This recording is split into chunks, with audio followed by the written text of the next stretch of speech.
बोलो खुदावंद यीशु मसीह की, बोलो खुदावंद यीशु मसीह की। हम उस परमेश्वर की इबादत करने के लिए यहाँ पर मौजूद हैं जो जिंदा है। हालेलुया। जीवित लोग उसकी आराधना कर सकते हैं और जीवित लोग उसके नाम के लिए अपने हाथों को ऊंचा उठा सकते हैं। जीवित लोग अपनी जुबान को उसकी महिमा के लिए खोल सकते हैं और उसके वचन को जो बेशक अभी फादर साहब ने बताया काटता और छाटता है, यदि आज ये दिन हमारी काट और छाट हो गई तो कल के दिन हम खूबसूरत होंगे और चमकते हुए और परमेश्वर के राज के लिए तैयार खड़े हुए होंगे। आमीन, हालेलुया। आगे से लेकर के पीछे तक सब बोल सकते हैं हालेलुया। प्रभु को महिमा मिले। इससे पहले कि हम लोग वचन में आगे बढ़े, अपनी आंखों को बंद करेंगे, दुआ में एक साथ शरीक होंगे। सरिश्मा में जमीन के काले कमाले हमारे जिंदा बाबा आसमानी, हम यहाँ इतने शुक्रगुजार हैं आज के सुंदर समय के लिए, इन सुंदर पलों के लिए जो आपने हमारी जिंदगी में फिर से दिए, कि वो कलाम जो प्यारे पिता परमेश्वर हमारी जिंदगियों को बचाता है, उसको देने का वक्त और समय है कि हम उस परमेश्वर को जो जीवित है, जो हमसे मोहब्बत करता है, जो हमसे प्यार करता है, उसकी हम और सताइश कर सकें, क्योंकि ये हमारा फर्ज है। उसने हमको बहुत कुछ दिया, उसने हमारे लिए बहुत कुछ किया, अब तक करता चला रहा।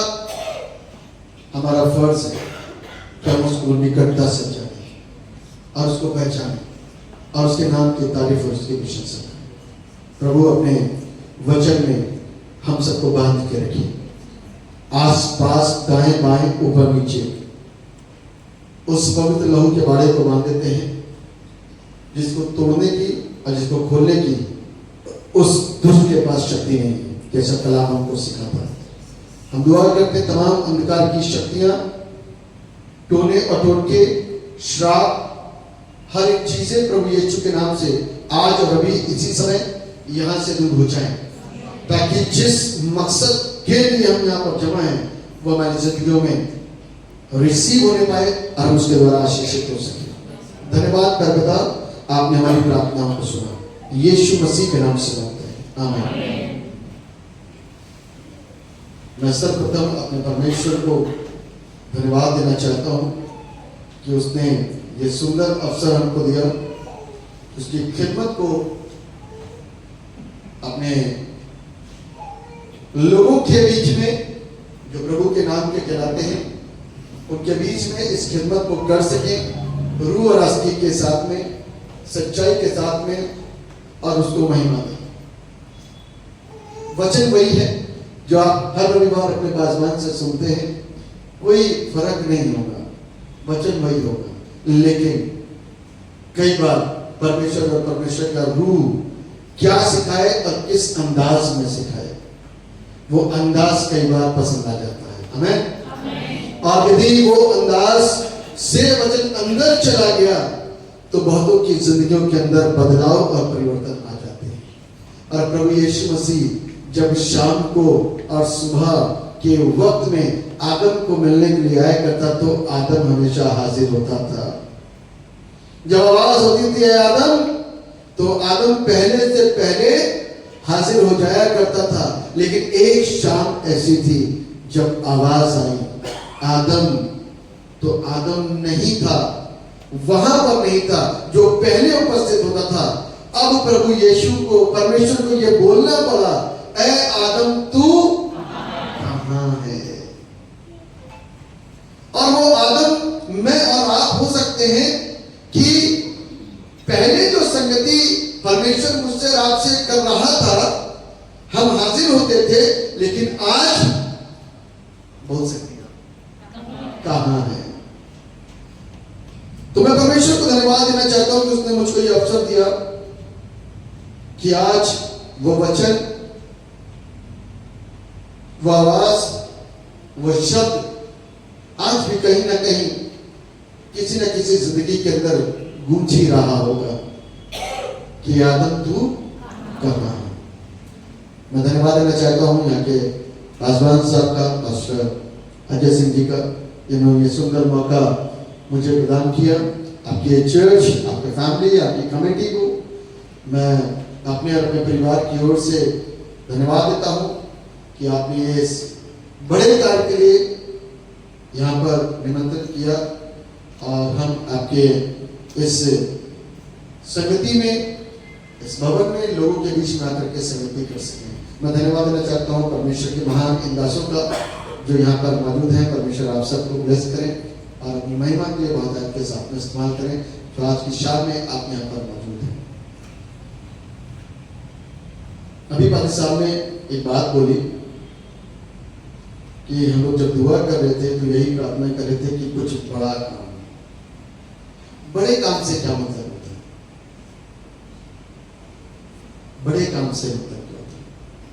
बड़ी चंगाई हो, बड़ी प्रोफेसी हो, बड़ी हीलिंग हो, बड़े काम से क्या मतलब हुआ?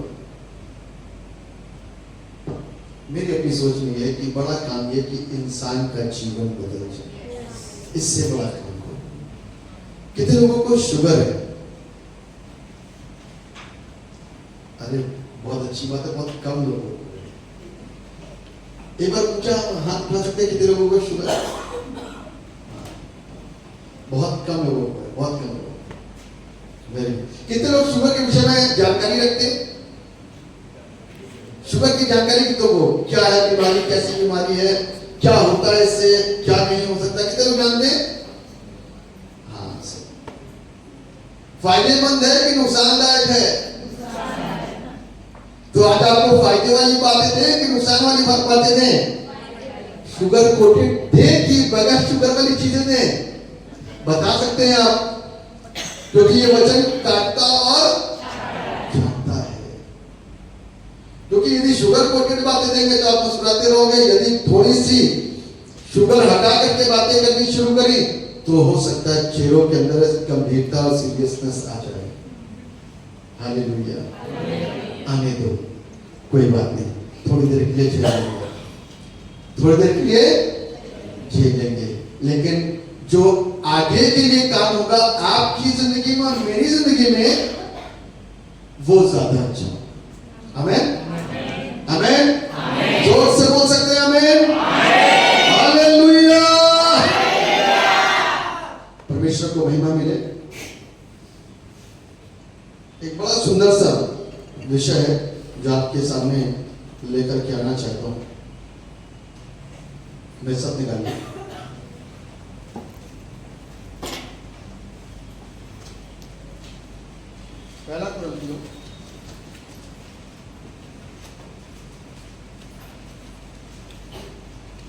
पहला कुरिन्थियों उसका दूसरा अध्याय और उसके आरंभिक 5 पदों को कोई भी एक जोर से पढ़ सकते। हे भाइयों, हाँ, जब मैं परमेश्वर यदि हेडिंग लिखी तो जरूर से पढ़ दीजिए। आपके में हेडिंग लिखी है कोई? जी हाँ, उसको जरूर से पढ़ दीजिए। क्रूसित मसीह के विषय संदेश। क्रूसित मसीह के विषय संदेश। हाँ, अपने हे भाइयों, हाँ, जब मैं परमेश्वर का भेद सुनाता हुआ हाँ, तुम्हारे पास आया, हाँ, तो शब्दों या ज्ञान की उत्मत्ता के साथ नहीं आया, हाँ, क्योंकि मैंने ये ठान लिया था हाँ, कि तुम्हारे बीच यीशु मसीह हाँ, वरन क्रूस पर चढ़ाए हुए मसीह को छोड़ हाँ, और किसी बात को ना जाने। हाँ, मैं निर्बलता और भय के साथ और बहुत थरथराता हुआ तुम्हारे साथ रहा, हाँ, और मेरे वचन और मेरे प्रचार में ज्ञान की लुभावने वाली बातें नहीं, हाँ, परंतु आत्मा और सामर्थ्य का प्रमाण था, हाँ, इसलिए कि तुम्हारा विश्वास मनुष्यों के ज्ञान पर नहीं, हाँ, परंतु परमेश्वर की सामर्थ्य पर निर्भर हो। बस, धन्यवाद। बहुत सुंदर सा वचन है, पौलुस के द्वारा कुरिन्थ की कलीसिया को लिखा गया। किसके द्वारा? संत पौलुस के द्वारा।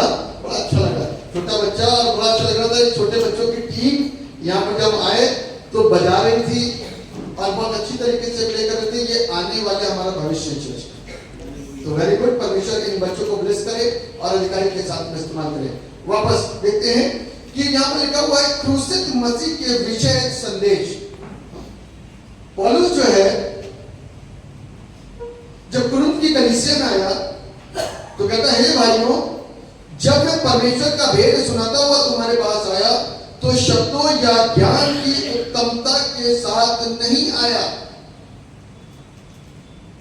क्योंकि ज्ञान में तो कोई कम है नहीं, एक से एक ज्ञान वाले लोग बैठे हैं। जब ज्ञान की बात आएगी तो हमारा भंडार पड़ा है, कहीं से भी उठाएंगे और कहीं से भी बोल देंगे। शब्दों की बात करी जाए तो एक से एक शब्द हम वचन के बांटने में और देने में लगा सकते हैं, और उस शब्द के इतने अच्छे अर्थ होंगे और वो हमको बहुत आनंददायक लगेगा, बहुत पसंद आएगा। लेकिन परमेश्वर कहता है कि मैं शब्दों या ज्ञान की उत्तमता के साथ नहीं आया। इस लाइन के अंदर एक बात यह है कि जो हमसे बात कर रहा है उनकी कलीसिया से पौलुस, ये वास्तव में बुद्धिमान और बुद्धिजीवी इंसान है, जिसका वर्णन हम फिलिपियों की पुस्तक उसके 3 अध्याय के अंदर, उसके आरंभिक पदों के अंदर देख सकते हैं। मेरे साथ निकाल लीजिए फिलिपियों उसका 2 अध्याय, 3 अध्याय और उसके इसके 4 पद से मैं आपके लिए बोलूं। कहता है, पर मैं तो शरीर पर भी भरोसा रख सकता हूं, यदि किसी और को शरीर पर भरोसा रखने का विचार हो तो मैं उससे भी बढ़कर रख सकता हूं। आज पौल पहली बार अपनी जुबान को खोल रहा है, क्योंकि बहुत सारे लोग कुछ कुछ बोलते हैं जिसके चलते पौलुस के अंदर आज एक उत्साह, एक उत्तेजना और अपने आप को इंट्रोड्यूस कर रहा है कि एक्चुअल में ये है क्या। यदि हम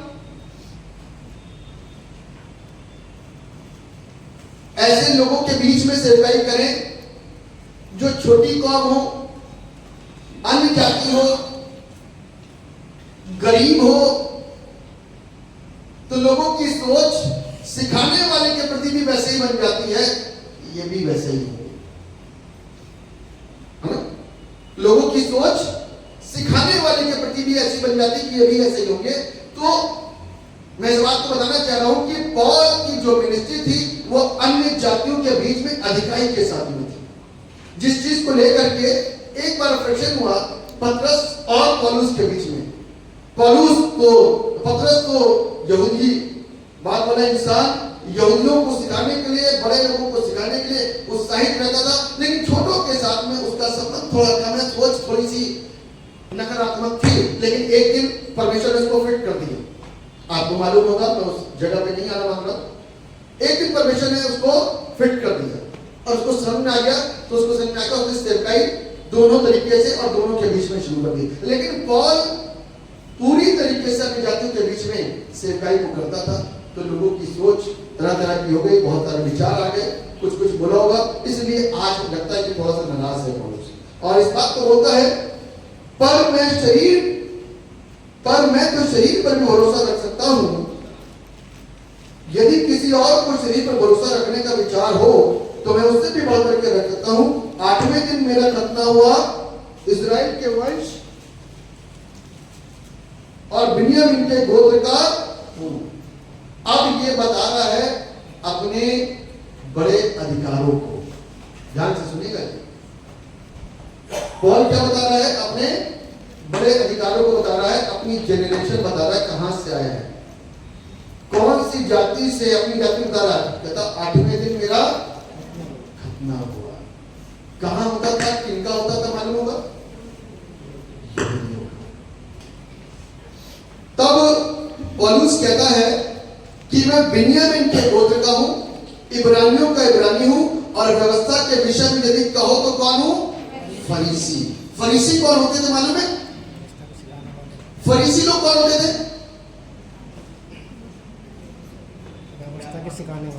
व्यवस्थापक, व्यवस्था के सिखाने वाले। ये कलाम उनके बगल में दबा रहता था।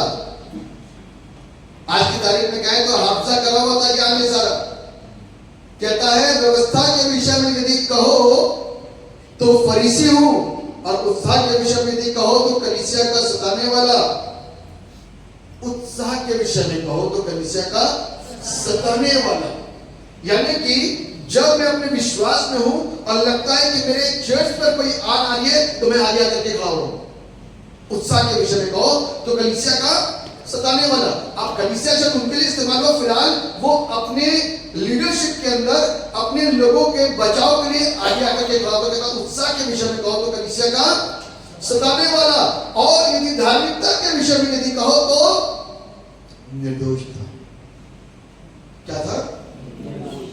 किसके विषय में यदि कहो तो? धार्मिकता के विषय में यदि कहो तो क्या था? निर्दोष।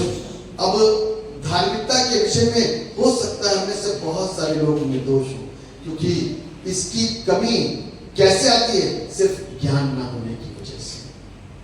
होशे नबी की पुस्तक उसका 4 अध्याय और उसका 6 पद कहता है, ज्ञान ना होने की वजह से मेरी प्रजा नाश हो।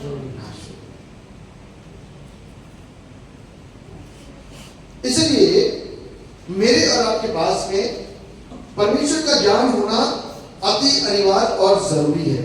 इसीलिए हम लोग वापस से अपने हिस्से पर आ जाएं, कुरिन्थियों और उसका 2 अध्याय। यहां लिखा हुआ है, जब मैं परमेश्वर का भेद सुनाता हुआ तुम्हारे पास आया तो शब्दों या ज्ञान की उत्तमता के साथ रहता, जबकि मेरे अंदर थी। वो ज्ञान भी था और शब्दों की उत्तमता थी। ऐसा नहीं कि शब्दों के अंदर कुछ हम फिसल जा रहे हो, या शब्द कहीं के कहीं फिट हो रहे हो, या बोलते वक्त सेंटेंस के अंदर कुछ गड़बड़ी हो रही हो, या ऐसी बातें कर रहे हैं जिसमें ज्ञान टपक ना रहा हो या दिख ना रहा हो। ऐसी ज्ञानता मेरे अंदर नहीं थी।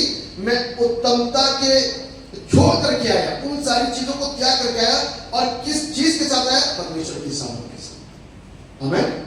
परमेश्वर की सामर्थ्य। और लिखा है, क्योंकि मैंने यह ठान लिया था कि तुम्हारे बीच यीशु मसीह वरन क्रूस पर चढ़ाए गए मसीह को छोड़ और किसी बात को ना जानूं। जब मैं आपके बीच में आऊं प्रचार करने के लिए, तो कहता मेरे दिमाग में यीशु मसीह के क्रूस की शिक्षा के अलावा और कुछ ना हो यहां पे। आमेन। ये लक्ष्य था उसका। हम और आप कुछ भी कह सकते हैं, लेकिन वो दीवाना था यीशु को। आमेन। पौलुस एक ऐसा बंदा, आधे से ज्यादा न्यू टेस्टामेंट की पुस्तकें उसने लिखी। आधे से ज्यादा न्यू टेस्टामेंट के अंदर कितनी पुस्तकें हैं? 27 27। पुराने नियम में कितनी है? 39। Very good. तो 27 में मान के चलिए 13 पत्रियां उसकी हैं। 14वें के ऊपर आज भी बात होती है कि हो सकता है कि हैंड राइटिंग पौलुस जैसी लग रही है, लेकिन अभी श्योरिटी नहीं आई है इब्रानियों की पुस्तक के प्रति, लेकिन फिर भी लोगों की मान्यता है कि 14 है। एक्चुअल में जो सारी चीजें प्रूफ के तौर पे वो 13 है, लेकिन इसमें अभी भी संदेह है।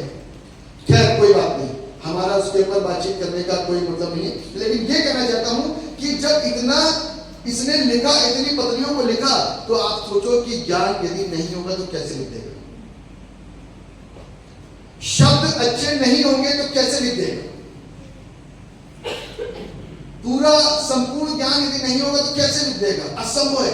लेकिन फिर भी कहता मैं ना दाएं देखना चाहता ना बाएं देखना चाहता, मैं सिर्फ क्रूस को देख करके उसी को प्रचार करना चाहता हूं कि हमारा प्रभु कितना अच्छा, हमारा प्रभु जिसने मेरे और आपके लिए अपनी जान को कुर्बान किया, कितना महान, और उस क्रूस पर उसने क्या कर दिया, उस क्रूस पर उसने मेरे और आपके लिए क्या किया, योजना क्या थी, प्लानिंग क्या थी, जो आज तक कार्यरत है। हालेलुया।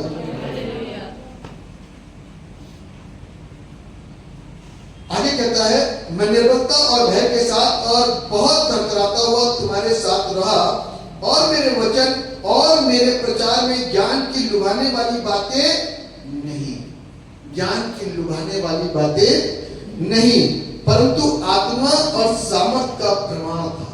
क्या था? आत्मा और सामर्थ का। कौन सा आत्मा और कौन सा सामर्थ? जब प्रभु यीशु मसीह रास्ते में निकलते थे ना, तो भीड़ की भीड़ यीशु मसीह के पीछे जाती। क्या होता था? भीड़ की भीड़ प्रभु यीशु मसीह के पीछे चलती थी। कोई सोचता था कि उसको छू ले, कोई गिर जाए उसके ऊपर, कोई क्या कहते हैं उसके कपड़े कोई छू ले, लेकिन यदि कोई दिल से उसको टच करता था। एक जिक्र बाइबल के अंदर आया है 12 वर्ष से लहू बहने वाली स्त्री का, जब उसने दिल से उसको छुआ, उसके आंचल को छुआ, इतना ही काफी था कि ये सब कुछ कर सकता है। इसका वस्त्र भी यदि छू लिया जाएगा ना, इसका आंचल भी छू लिया जाएगा, इसका पल्लू भी यदि टच हो जाएगा, यदि ये देख भी लेगा, यदि ये छू देगा, यदि ये धूप करके मिट्टी साफ करके भी काम कर देगा, यदि इसने सिर्फ बोल दिया तब भी काम हो जाएगा। हालेलुया!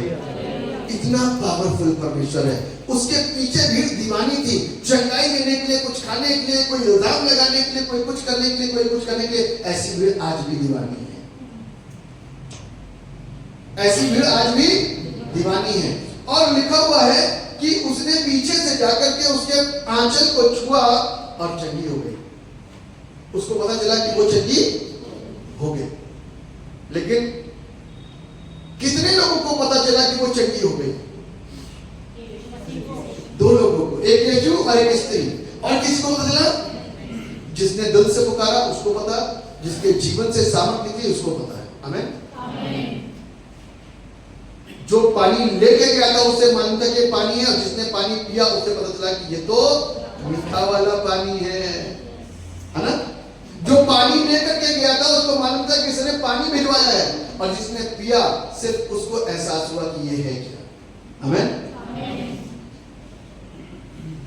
जब यीशु काम करता है तो वो चमत्कार बन जाता है।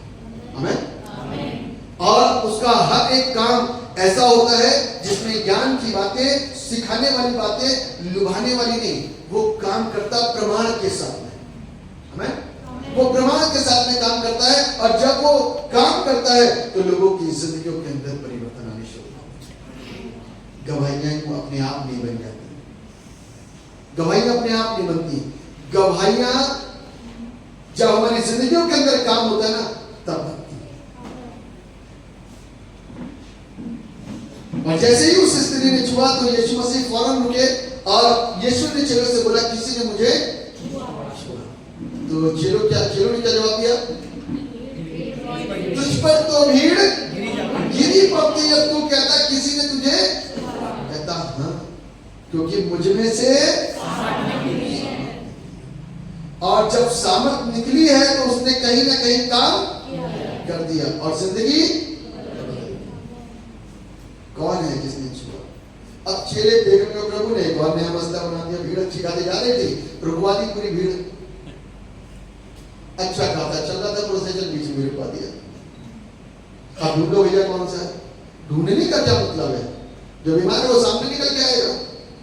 वो सामने निकल के आ गई, शर्माते हुए, लज्जा के साथ में, क्योंकि बीमारी कुछ ऐसी थी किसी के साथ शेयर नहीं कर सकती थी। लेकिन ये तो गवाही की बात है।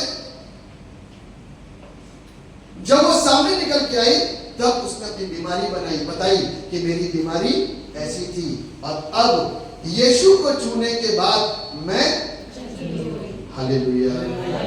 जोर से बोल सकते हैं हालेलुया, और जोर से बोल सकते हैं हालेलुया। ये मेरी तारीफ के लिए नहीं कर रहे हैं, आप परमेश्वर की महिमा के लिए कर रहे हैं, तो जोर से बोल सकते हैं हालेलुया। लगा कि कुछ हुआ है ना? उसको भी लगा कि वो चंगी हो गई, तो फौरन सामने निकल कर आई और आकर के क्या बोलती है? प्रभु मैं ही थी वो जिसने आपको छुआ और चंगी हो गई। चेले देख रहे, गुरु तो सही बोल रहा था। चेले पलट करके देख, अरे गुरु ने तो सही बात बोली थी, सामर्थ भी थी। ये गवाही है। इसी बात को यहां पर बोलता है, कहता है परंतु आत्मा और सामर्थ का प्रमाण था। मैं अपने ज्ञान को लेकर के नहीं आया कि मेरे पास बहुत ज्ञान है। जैसा परमेश्वर का आत्मा काम करता वैसा काम करूंगा। सिर्फ मेरे ध्यानों के अंदर सिर्फ एक गोल है, एक लक्ष्य है कि यीशु के क्रूस की कथा के अलावा और कोई बात बतानी नहीं। बलिदान सिखाना है, बलिदान बताना है, क्यों हुआ, किसके लिए हुआ, कब हुआ और इसका अर्थ क्या है और ये कब तक कामयाब है। कौन विश्वास कर रहा है, कौन विश्वास नहीं कर रहा। क्या इससे पहले कभी हुआ या इसके बाद कभी होगा? कभी नहीं हुआ, ना कभी होगा। आमीन। इससे पहले बलिदान हुए कि नहीं हुए? यीशु से पहले बलिदान हुए कि नहीं हुए? बताइए ना। यीशु मसीह से पहले किसी ने बलिदान दिया? जानवरों ने दिया। लिखा इब्रानी की पुस्तक उसके 10वें और 10वें अध्याय के अंदर लिखा है, बैलों और बकरों का लहू हमको आजाद नहीं कर सकता, इसलिए परमेश्वर का खून बहाया गया ताकि हम आजाद किए जा सके। आमीन। एक ऐसा बलिदान जो 2024 के बाद तक काम कर रहा है। आमीन। और जब तक दुल्हन नहीं उठाई जाएगी ना, तब तक काम करेगा। हालेलुया। हम ऐसे जीव के परमेश्वर की आराधना कर रहे हैं कि जिसके खून के छींटे आज भी यदि मेरे रास्ते पर मैं विश्वास से कदम बढ़ा लूं, उसके नीचे आ जाऊं तो शुद्ध कर दे जाऊंगा। प्रभु दोबारा कभी मेरे और आपके बात को डिस्कस नहीं करेगा, किसी के साथ नहीं। हमारा आप डिस्कस कर लेते चलते रहे, पादी साहब ये वाला फैमिली है, ध्यान से थोड़ा कमेटी और आएगी साथ। देखिए मैं भी सेनाई चर्च का ही पासवान हूँ, मैं बहुत अच्छी तरीके से जानता हूँ। मीटिंग्स बहुत होती हैं और बहुत बातें होती हैं। पादी साहब थोड़ा सा सतर्क रहिए। हम इस बात को जानते हैं कि मेरे साथ वो चल रहा है। आमीन। मुझे मालूम है यदि मैं आगे कदम बढ़ाऊंगा ना, तो उससे पहले दुआ करके आया, उससे पहले बात करके आया, उससे पहले अपनी बातों को रख के आया कि प्रभु इससे पहले कि कुछ करूं मेरे साथ साथ रहना। बेशक हम लोग कितने भी बड़ा अच्छा बोलने वाले हो जाए, लेकिन परमेश्वर के सामने हम बच्चे और प्रभु से यही कहेंगे, प्रभु आज फिर तेरा बच्चा जा रहा प्रचार करने के लिए, तू बाप के समान समान अपनी मर्जी और अपने कार्य और अपनी इच्छा को पूरा करना ताकि हम जीवन पाए। आमीन। मैं आज कुछ उन बातों को करने के लिए आया हूं, खासतौर पर जो मसीह जीवन के अंदर, मसीह समाज के अंदर घुन के समान है। बुरा न मानिए, मैं पहले ही बोल चुका था कि मैं कभी भी और कहीं भी लुभाने वाली बातें नहीं करता। मैं डायरेक्ट अटैक करता हूं वचन के अनुसार, और वो वचन पर हमको विश्वास करना है। मैंने इसीलिए परमेश्वर की मोहब्बत आपको बताई कि परमेश्वर की मोहब्बत क्या है। वो रिश्ता जो आदम के साथ में जुड़ा था, आदम तू कहां है। जिस दिन आदम पेड़ के पीछे आ गया ना, छिप गया, उस दिन प्रभु ने कहा तू कहां? उसने कहा प्रभु मैं यहां पेड़ के पीछे छिपा हुआ हूं। आज छुपने का वजह क्या हो गई? पाप। किसने बताया पाप? जी। आज पेड़ के पीछे छिपने की वजह क्या है? पाप, सिन। जब परमेश्वर ने आदम को बनाया तो वो पाप रहित था, लेकिन पाप आया कहां से उसके अंदर? क्योंकि वहां पर एक ऐसा पेड़ था जिसको खाने के परमेश्वर ने सिर्फ आज्ञा दी थी कि इसको खाना नहीं, न देखना, न छूना। सब कुछ उसका था, सारे पेड़, सारे फल, सारे फूल, सारी सब्जी, सब कुछ उसका था। उसके अलावा और किसी के लिए कुछ नहीं था। अकेला बंदा था, पूरा मालिक था, बागे रंग का, बागे रंग का मालिक था। लेकिन एक पेड़ के लिए आज्ञा दी गई थी, इसका सेवन ना करना, ना देखना, ना इसे टच करना। लेकिन बंदा बहुत वफादार रहा, मैं उसको थैंक्स कहता हूं। लेकिन बंदी नहीं, आप लोग ज्यादा मत हंसिए, सबसे जबरदस्त रोल आपका ही है। बंदा बहुत वफादार रहा, लेकिन बंदी, बोल सकते ना थोड़ा सा आप लोग, सेंटेंस पूरा कर सकते हैं? वफादार नहीं। उनकी वफादारी उनके पति के प्रति थी। पति ने शिक्षा जरूर दी होती थी। हमारे परमेश्वर ने इस पेड़ के फल को खाने के लिए, देखने के लिए, छूने के लिए, कोई भी बहकाने आए। लेकिन पाप बहुत खूबसूरत होता है। कैसा होता है? आप बताइए जरा। बहुत खूबसूरत, इतना आकर्षण की खींच के ले जाता, ना चाहते हुए भी हम गिर जाते हैं, है ना? सच्चाई है कि नहीं सच्चाई है? लेकिन बंदा तो वफादार रहा, बंदी वफादार नहीं रह पाई। बंदी ने तुरंत किसी के बहकाने पर आकर के वो आया घूमता फिरता, कौन? शैतान। आज भी घूमता फिरता हुआ हमारी जिंदगी के अंदर। अभी आऊंगा मैं बाद में मुद्दे पे। घूमता फिरता आया यूं करके और उससे बोला, ये सब तुम्हारा? कहने लगा हाँ। सब? हाँ। सब कुछ खा सकते हो? हाँ। कोई की मनाही नहीं है, बस एक ही तो है। बोलने लगा, ये वाला नहीं कह रहा हूं मैं, आप सोच लीजिए, ठीक है? एक ही तो है। एक के लिए प्रभु ने मना करा, हम उसको देख भी नहीं सकते और ना उसको छू सकते और ना ही ना पति बहुत मांग है। बंदे को पता चल गया तो बंदे की हालत खराब हो जाएगी। लेकिन ये वाला जो बंदा शैतान वाला है, हम लोग उसको 8वीं पास समझ लेते हैं कि ये 8वीं पास है, आके हमको ऐसे ही ले लेगा। अरे भैया, वो तो ग्रेजुएट का ग्रेजुएट है। वो तो सेकंडों के अंदर फिसला देता है, सेकंडों के अंदर बहका देता है, सेकंडों के अंदर गिरा देता है। आप उसकी चालाकी को देखिए, अपना हाथ का इस्तेमाल नहीं करेगा, सिर्फ अपने दिमाग का इस्तेमाल करेगा और जाकर के फुसफुसा देगा कानों के अंदर, और कान के अंदर गया, दिमाग के अंदर आया, शरीर के अंग एक्टिव हो गए। ला भैया पेड़ कहां तोड़ने, है ना? लेके चला गया उसको, ना उसको लेके चला गया, कान में घुसता, कहेंगे आप भी तोड़ के दे दीजिए, कहेंगे तुम तोड़ो, वो देखो कितना खूबसूरत, कितना चमक रहा है। और उसको पहले तो दिखलवाया, उसको तुड़वाया, क्या है, जब इतना खूबसूरत है तो खाने में कितना टेस्टी होगा। ले एक बाइट हो गई। अब पूरा गाय क्या, पति को भी देखा, मेन तो वही है, वहीं से बात शुरू होगा। तेरे खाने से कुछ नहीं होने वाला, मेन तो बंदा है जिसको आज्ञा परमेश्वर ने दी है। आमीन। जिसको आज्ञा किसने दी है? तुझे तो तेरे पति ने बताया, लेकिन तेरे पति को तेरे पति के मास्टर ने बताया, परमेश्वर ने बताया, रचने वाले ने बताया, बनाने वाले ने बताया कि सब कुछ तेरा है, लेकिन ये तेरा नहीं है। जा आधा उसको भी दे दे। टेस्ट लाया? टेस्ट आया कि नहीं आया? बहुत टेस्टी। पाप हमेशा टेस्टी होता है ना? लेकिन पाप करने के बाद में कभी किसी ने सोचा कि जब पाप हो जाता है, जब पाप कर रहे होते हैं तो एहसास नहीं होता, तब बड़ा मजा आ रहा होता है, लेकिन जब पाप हो जाता है ना, तब रियलाइज होता है। ध्यान रखिए, हम कई बार बड़े ऑल्टर कॉल्स होते हैं, सामने आते हैं, बहुत सारी चीजों को छोड़ने और त्यागने की जैसी बातें करते हैं, पाप को छोड़ने की बातें करते हैं, गलत कामों को त्यागने की बातें करते हैं, लेकिन हो नहीं पाता।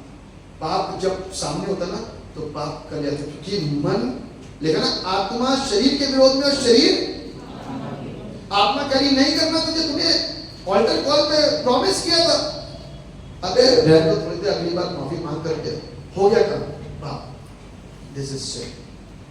उसने जाकर के पति के पास ले गई और उसको जाकर के, साहब, मैं साहब क्यों बोल रहा हूं, मेरी वाइफ मेरे को साहब बोलती है, ठीक है? मेरी वाइफ मेरे को क्या बोलती है? साहब। तो मैं ऐसे ही बोलूं, स्वामी भी बोल दिया होगा उसने, कोई बोल दिया। खैर, ये क्या है? आप डांटोगे, लेकिन बहुत टेस्टी है, प्लीज डांटना नहीं। देखो ना कितना खूबसूरत फल है। क्या है ये? क्या है ये? वो वाला फल है, बहुत टेस्टी, कभी खाया नहीं के बाद वहां लगा तुम तूने वाला फल तोड़ा, क्या टेस्टी बहुत है, खूबसूरत बहुत है। आज तक हम लोग गए नहीं और मालूम है परमेश्वर ने हम लोग से राज छिपा के रखा। कैसा राज? कि जब तू इसे खाएगा मर जाएगा। मैंने मैंने तो खा लिया। कहाँ मरी मैं? अच्छा देखा ना तुमने? तब वो यहां पर अंदर आ गया। इतनी प्रक्रिया के अंदर टाइम तो लगा ही होगा थोड़ा सा, तब उसे नंगता नहीं लगी। लेकिन जब आदम ने खाया तब उसे नंगता का एहसास हुआ।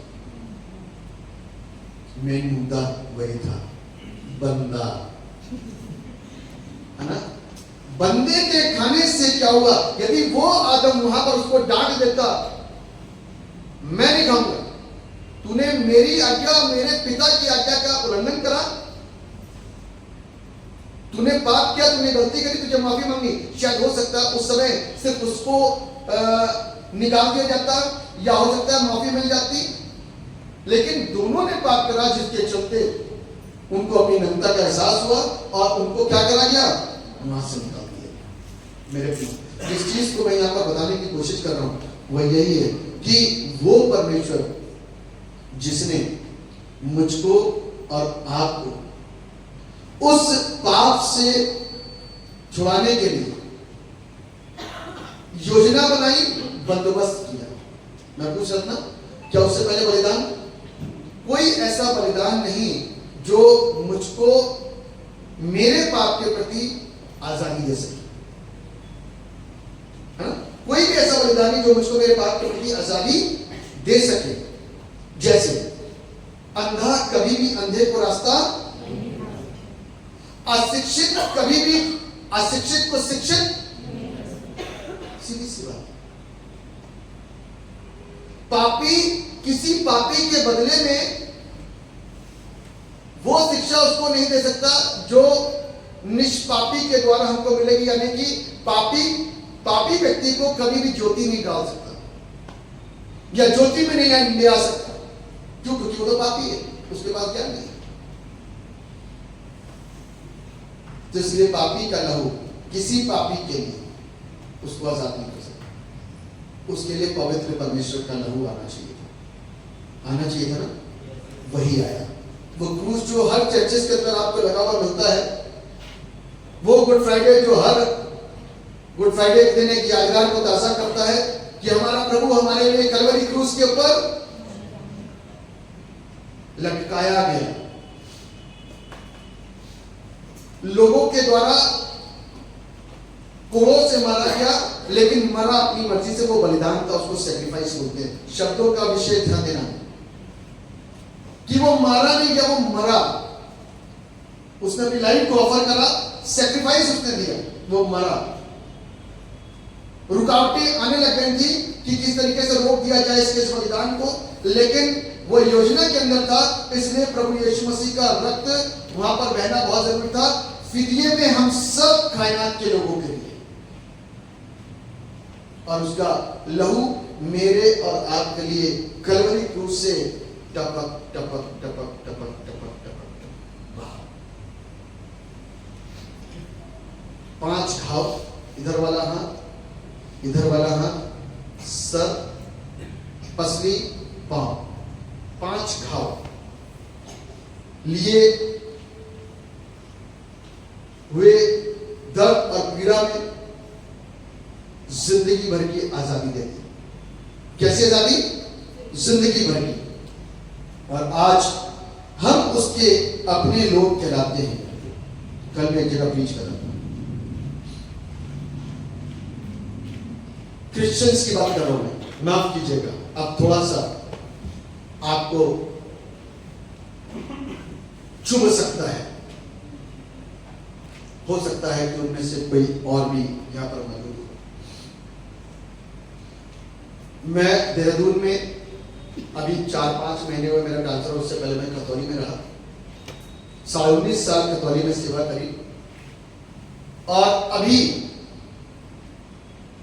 रिसेंटली मेरा ट्रांसफर हुआ देहरादून में। और मैं ज्यादा लोगों को जानता नहीं हूं, लेकिन खुदा अपने वचन की अगुवाई से बहुत काम कर रहा है। और मैं प्रचार करने के लिए गया हुआ हूं किसी की मौत की मेमोरियल सर्विस पे। और प्रचार करते करते मेरी निगाह यूं चली गई निगाह कभी इधर कभी उधर सारी चीजों पे चली जाती है। ईसाई बंदे भी कोई लाल लाल काला धागा तो पहन करके नहीं घूम रहे, बुरा ना मानिएगा।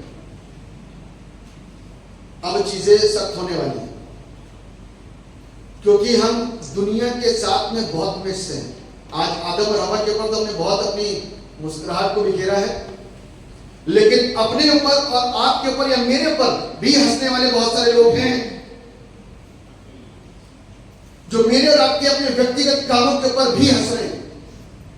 स्वर्गदूत हंस रहे हो या परमेश्वर दुखी हो मेरे और आपकी वजह से, हो सकता है क्योंकि मैं और आप नाम के मसीह हो जाते हैं लेकिन काम के नहीं होते, दृढ़ और पक्के विश्वासी होते हैं। प्रभु भोज में तो शरीक हो जाते हैं, दूसरों के ऊपर उंगली भी उठ जाती है, छीटा कसी भी हो जाती है, लेकिन हम उतने मजबूत नहीं हो पाते जो मजबूती ईमान में परमेश्वर मुझसे और आपसे चाहता है।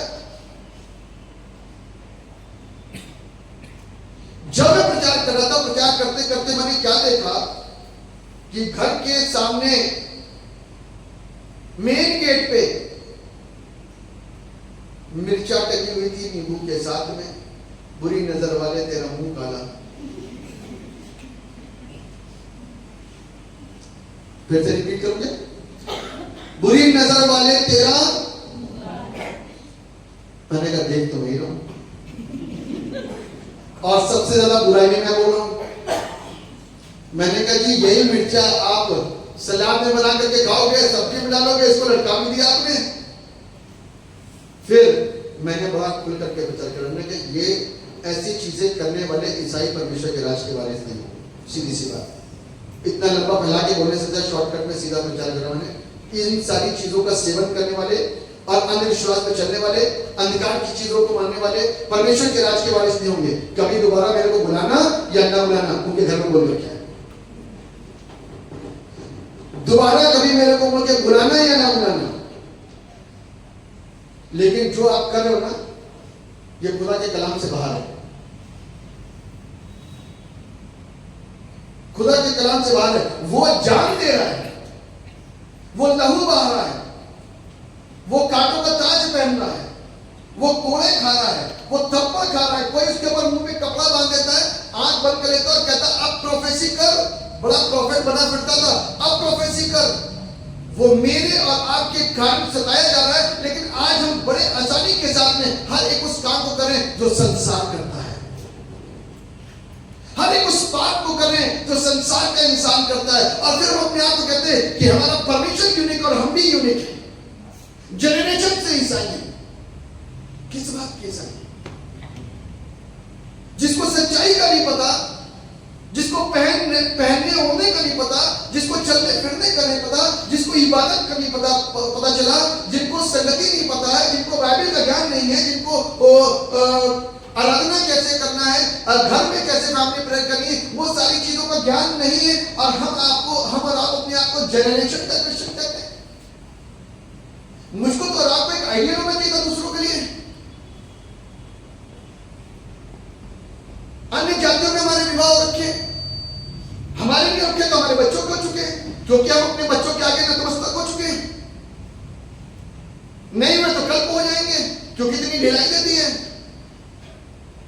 माफ कीजिएगा, ये सारी बातें मैंने कल वहां पर बोली, और मैं ऐसे ही बोलता हूं क्योंकि मैं इस बात पर विश्वास करता हूं कि यदि शुगर कोटेड वचन मैं आपको दूंगा करके, तो आप थोड़ी देर खुश होगे, हंसोगे और सलाम दुआ करके वापस चले जाओगे, लेकिन अगले साल फिर वैसे दिखाई दोगे।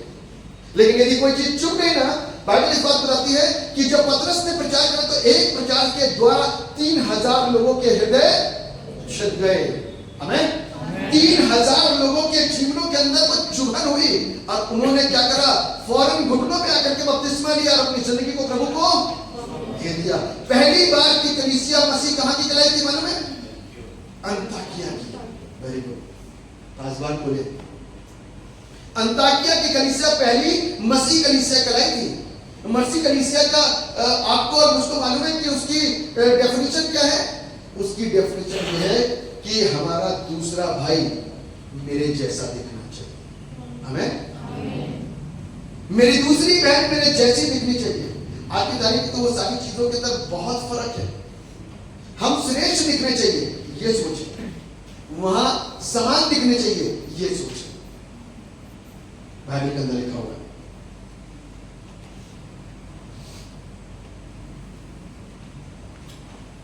पौलुस जब लोगों को सताता था ना, मारता था, पीटता था, क्योंकि उसने अपने लिए गवाही दी कि धार्मिकता के विषय में यदि कहो तो मैं कैसा था,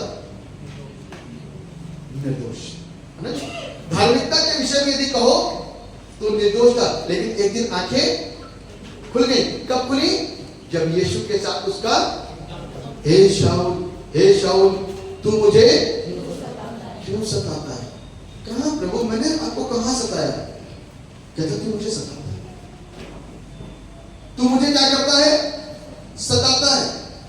पहले घोड़े पर से तो नीचे उतर गया, घोड़े पर सवार था ना, घोड़े से तो पहले नीचे उतर, और जब जैसे ही घोड़े से वो नीचे आया ना, अंधा हो गया 3 दिन के लिए। 3 दिन की बाइबल ट्रेनिंग उसकी हुई, और 3 दिन के अंदर पता नहीं उसको क्या मिल गया, मुझे तो नहीं मिला 3 दिन के अंदर। मैंने तो पूरे 4 साल व्यतीत करे, 4 साल इलाहाबाद बाइबल सेमिनरी के अंदर रहा, ट्रेनिंग करके आ गया, लेकिन मेरी आत्मिक जिंदगी के ऊपर जब इफेक्ट पड़ा तो वो खतौनी ही था, क्योंकि 19.5 साल की सेवकाई कम होती है। बहुत वहां पर हम लोग ने होल नाइट घुटने तोड़े, प्रार्थनाएं करी, खूब प्रार्थना करी, तब परमेश्वर ने टच किया और तब इस्तेमाल करना शुरू किया। जब तक अपने आप को भेजेंगे नहीं और तोड़ेंगे नहीं और उसको वक्त और उसको टाइम नहीं देंगे, तब तक हम कुछ नहीं हो सकते। इसलिए इसी चीज के लिए मैं आपको बता रहा हूं कि शाऊल का 3 दिन के अंदर इतना जबरदस्त परिवर्तन आया कि 3 दिन के अंदर उसकी पूरी जिंदगी क्या हो गई?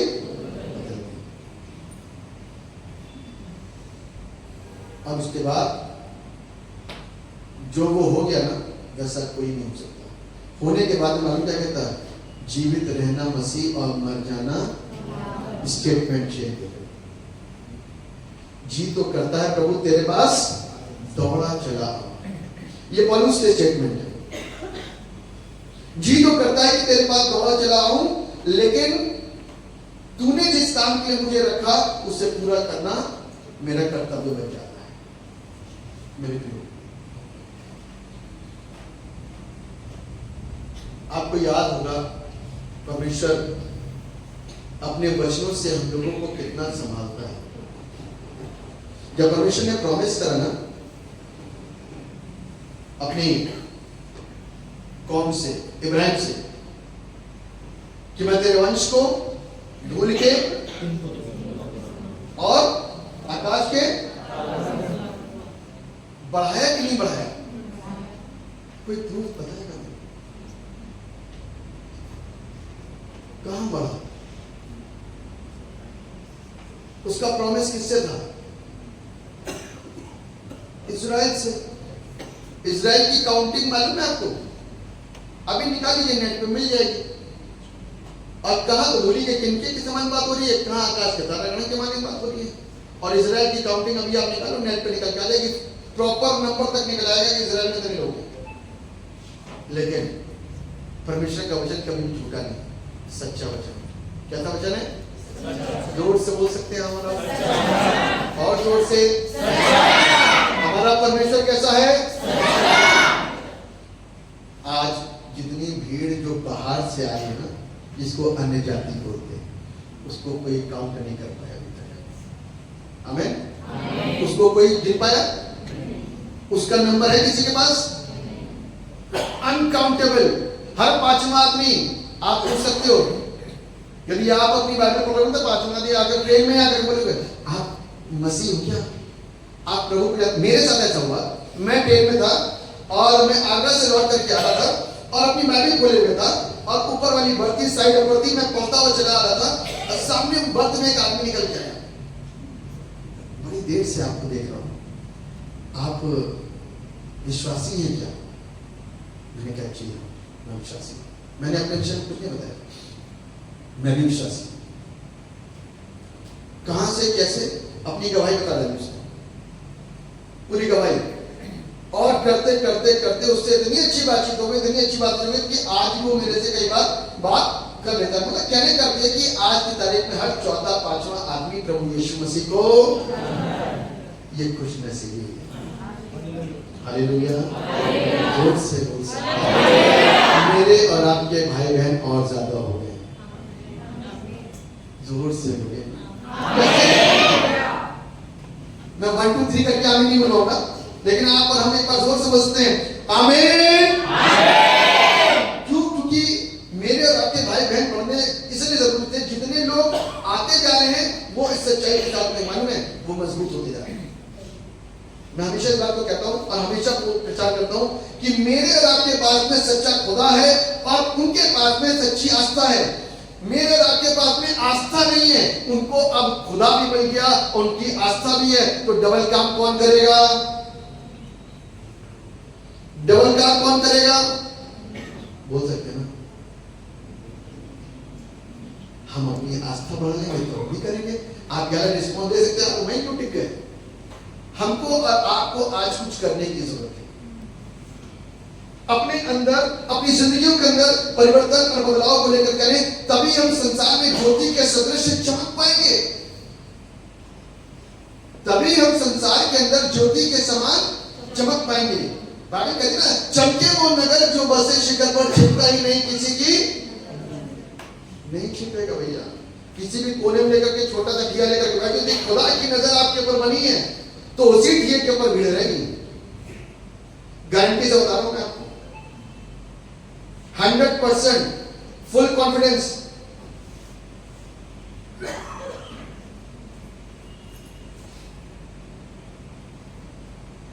लेकिन मैं और आप कई बार अपने परमेश्वर को छोटा आंक देते हैं। जब परमेश्वर ने वादा करा अब्राहम से कि मैं तुमको कहां ले जाऊंगा, एक नए देश में लेके जाऊंगा। कौन सा देश? कनान देश। जब कनान के बिल्कुल निकट आ गया, फर्स्ट करिए ये कनान का बॉर्डर आ गया और हम यहां पर खड़े हैं, सारी इस्राएल कौम यहां पर खड़ी है और यहां खड़े होकर के इस्राएल कौम के लोगों को भेजा गया मूसा के द्वारा, जाओ भैया भेजो। भेजे गए। कितने भेज दिए गए मालूम है? 10 12। वेरी, किसने 12 बोला? वेरी गुड, आपने भी सही बोला जिसने बोला। इसको भी बताऊंगा मैं, क्योंकि वो फर्क थोड़ा उसी 2 नोट में है, 12 में और 10 में ही है। तो 12 महीने भेजे गए, कितने दिन के बाद वापस आए? 40 दिन। कितने दिन के बाद? 40। बाइबल भी अच्छे से पढ़ेंगे ना, मजा आएगा। स्टोरी है, मजा आएगा, पढ़ो मजे से करो। तो क्या हुआ? 40 दिन के बाद में आए और कंधे पर अंजीर की लकड़ियां, बड़े बड़े वो अंजीर कह रहे अंगूर लेकर के लाकर रखते, कहने के भैया वो बहुत लंबे लंबे लोग हैं, हम तो उनके सामने क्या दिखाई दे रहे थे? टिड्डी, है ना? ये लिखा ना, हम तो उनके समान टिड्डियों के समान लग रहे थे, वो तो लंबे लंबे चौड़े चौड़े, हम नहीं जीत पाएंगे उनसे, हमारी विजय नहीं हो पाएगी, हम तो हरा देते, वापस लौट लो। तो वहीं पर 2 लोग थे, ये 10 लोगों के स्टेटमेंट थे, 2 लोगों के स्टेटमेंट थे। 2 लोग मन कौन थे? यहोशू और कालेब। मन क्या बोला? हम जाओ 2 मिनट, बिल्कुल सही कह रहे हो, वो बहुत लंबे हैं, बहुत ऊंचे हैं, बहुत ताकतवर हैं। यदि लड़ाई हमको और तुमको करनी है तब तो हार जाओगे, लेकिन लड़ाई यदि वो लड़ेगा तो कौन जीतेगा? जीतेंगे हम प्यारों, जीतेंगे हम प्यारों, क्योंकि ये लड़ाई, ये संग्राम, ये युद्ध मेरा नहीं। बाइबल क्या कहती है? तुम्हारा युद्ध कैसे? अंधकार की शक्तियों से है ना? हमारा युद्ध कैसे? अंधकार की शक्तियां। अंधकार की शक्तियां हर समय मेरे और आपके ऊपर निगाह बना के रखती हैं। शैतान, मैंने बताया ना, जब उसने देखा कि जब मौका मिला, हवा अकेली है, तो घूमता हुआ चला गया उसके पास में। हमारे अकेलेपन में भी वो हमारे पास ना, चलो अकेले कोई देख लेना, पापा है ना मम्मी, मोबाइल उठाने चला, एक बार देख ले। घूमते घूमते स्क्रॉल करते करते पता नहीं क्या चीजें आ रही देखने में, और हम लगे थोड़ी देर वही रुक गए। बड़ा खूबसूरत बात होता है ना? और लग गए उसको देखने, और उसके बाद में भूल गए। इस पाप से बचाने के लिए प्रभु ने मेरे और आपके लिए बलिदान दिया। आज हमको अपने आप को सुरक्षित रखने की जरूरत है, अपने विश्वास को सुरक्षित रखना है, अपनी अच्छी कुश्ती लड़नी है मुझको रखना। और ये दो लोगों ने बोला कि भैया बिल्कुल ठीक कह रहे हैं मूसा जी, बिल्कुल ठीक कह रहे हैं, लेकिन हमें थोड़ी ना लड़ना है, हमारी तरफ से कौन लड़ेगा? परमेश्वर लड़ेगा। जब आज की तारीख में हम और आप भी वो 10 के समान बन जाते हैं ना, जो अपने परमेश्वर की शक्ति को कम आते हैं, तो अफसोस होता है, क्योंकि हमारे सारे युद्ध भूल होता है। कभी भी आजमा के देखिए। मुझे मालूम है विश्वास कई बार नहीं हो पाता, इतनी मजबूती नहीं हो पाती, लेकिन एक बार चेक करना, परमेश्वर से दुआ करना कि प्रभु जी आपसे प्रार्थना करता हूँ, प्रार्थना करती हूँ, मैं विश्वास के साथ जो बोलूं वही होने पाए, विश्वास से जो शब्द से निकालूं वही होने पाए। आप क्लेम करना शुरू करो, आप मांगना शुरू करो, आप घुटनों पर आना शुरू करो, परमेश्वर आपको मिनिस्टर बना देगा, मिनिस्ट्री करने वाला मिनिस्टर। हमें मान के देखिए, आपसे कोई भी वार्ड खाली नहीं चलेंगे, लेकिन वो विश्वास के साथ। यदि विश्वास के साथ में आज हम परमेश्वर के साथ अपने रिश्ते को कायम कर रहे हैं, तो ध्यान रखिएगा वो दृढ़ और मजबूत हो जाएंगे। क्योंकि अय्यूब के साथ परेशानी तो आई, अय्यूब के साथ परेशानी तो आई, उसके विश्वास की परख या उसके परमेश्वर की महिमा के लिए, लेकिन वो परेशानी आती और चली जाती, परेशानियां आती और क्यों? क्योंकि वो कई बार मेरे विश्वास की परख भी होता है, कई बार परमेश्वर की महिमा भी होता है। क्योंकि एक अंधा भिखारी था, उसने कहा कि ये क्यों अंधा पैदा हुआ? उसने कहा इसने पाप किया कि इसके माँ बाप ने? प्रभु ने कहा ना तो इसने पाप किया ना इसके माँ बाप ने पाप किया, ये इसलिए अंधा हुआ ताकि परमेश्वर की महिमा। तो कई बार कुछ चीजें परमेश्वर की महिमा होती है। मैं अपने सीक्वेंस को कंटिन्यू आगे रखूंगा, क्योंकि मुझे मालूम है कि आपको अभी यहां से लेकर के मैं कहां लेकर, मैं शुरुआत से लेकर के चलाऊं, हमारी जिंदगी को बताया हमने, और आगे हमको और क्या करना है उसको मैं 19 और 20 में कंटिन्यू करूंगा। लेकिन यहां पर आपको ये बताना चाहता हूं और अपने आप को ये सिखाना चाहता हूं कि परमेश्वर ने जो करना था बलिदान उसने कर दिया। आज हमको और आपको उसकी बताई हुई हर एक शिक्षा को जानना और पहचानना और मानना, उसे ग्रहण करना, दोबारा नहीं आएगा, दोबारा। एक ने कोशिश करी थी, मालूम किसने? धर्मान व्यक्ति ने। एक बार मौका दे दीजिए तो भाइयों को बता के आ जाएंगे, है ना? एक बार मौका दे दीजिए, अल्लाह से इतना तो बोल दीजिए, उंगली से थोड़ा सा पानी की बूंद दे दे, राहत मिल जाएगी। सोच लीजिए, एक बूंद मांग रहा है, पानी की एक बूंद, छोटी छुंडी से एक छोटी सी बूंद जुबान पे रख देगा तो थोड़ा सा राहत मिल जाएगी। तो सोचो कि वो अधलोक कितना खतरनाक है, कितना पीड़ादायक है, जिसके अंदर जो तेजाब निकल के आता ना, यूं आएगा मुंह से निकल के फिर वापस जाएगा। मेरे पास एक पुस्तक है, नरक की व्यवस्था, अब की बार आऊंगा तो लेके आऊंगा, आप उसकी प्रतिलिपि करा लीजिएगा और बांट दीजिएगा अपने परिवारों में और चर्च में, कलीसिया में, पता चलेगा कि वो है क्या। मैं पढ़ा हूं, मुझे मालूम है कि उसका चर्च के खिलाफत में, चर्च के विरोध में, चर्च के यूथ, चर्च का कोई भी कोई पाप कर रहा है, उसका एक पाप भी छूटा नहीं उसके अंदर। चर्च की चोरी, चंदे की चोरी, कोई बेईमानी, कोई भी, सब कुछ सारे पापी उसके अंदर गड़घरे के अंदर है, और कोई भी माफ नहीं किया जाए। चर्च में यदि मैं दूनी आशीष का पात्र हूं तो दूने दंड का भी भागीदार। इस चीज को मैं हमेशा यहां रखता हूं, क्योंकि मुझे मालूम है यदि मैं पाप करूंगा, कड़क हो सकता हूं, वो बुरा लग सकता है आपको, लेकिन पाप करने के लिए रोज कुश्ती होती है। और इसी बात तो बोलता है कि मैं रोज अपने आप को, ताकि मैं कहीं ऐसा ना दूसरों को सिखाते सिखाते मैं ही रह जाऊं, वो पहुंच जाए, वो क्या पादी साहब आप कैसे, वो लोग से बात कर रहे हो उससे, धनवान व्यक्ति बात कर रहा था ना, तो पता लगा वहां से कलीसिया ऊपर से बात करी, पापी साहब कहां, आप ही ने तो पढ़ाया था मैं, हम तो यहां आ गए, आप क्या रह गई थी कमी। अब हमारा मजाक मानिए, तो इसलिए हमको और आपको चौकस है।